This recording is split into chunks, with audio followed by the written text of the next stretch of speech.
Welcome to Faster Content. Today is a quick segment on AMP and the HTML tagging available through a WordPress plugin. There's an AMP plugin. You can just search the plugins for AMP on your WordPress installation. Once you've downloaded the plugin, there's a few quick settings that will allow you to make that will allow an alternative version of your page to be AMP valid. So quickly show you what that looks like on one of the blog pages here. So here's a blog done on new AMP HTML tags, so on the topic, which I'll add this video to here shortly. What I want to show you is the source code. So if I do a view source on this particular page, we can then look at control find AMP HTML. Here you'll see what the plugin has done is it has entered a rel AMP HTML that references an alternative version of this at /amp.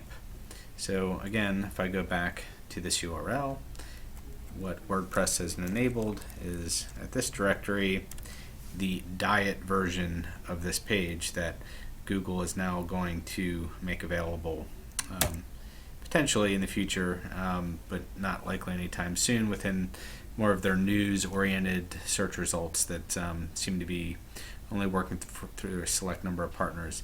But as you can see here, it's kind of stripped away the WordPress theme, very basic information on the page, static content, but would allow Google to basically kind of cache this page and deliver it instantaneously if it were to serve it up to Google searchers on the Google AMP search results.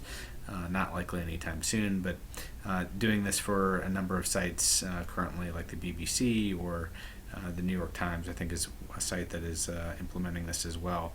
So again, that meta tag or HTML tag allows the engine to then crawl your normal page, which is the file name here, to know that there is a AMP version of the page available, so that if it were to serve it up in its AMP index, if you will, that it knows that that page is available with the validation.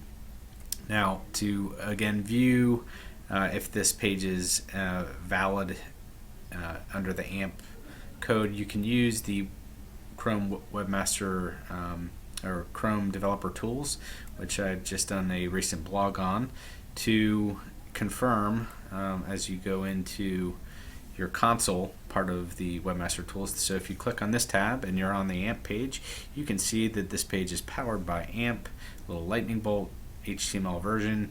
And now I know that this page is actually compliant with the AMP standard. So again, another great way to use the developer tools within Chrome to verify that pages you're publishing within the AMP framework are going to work. So hopefully this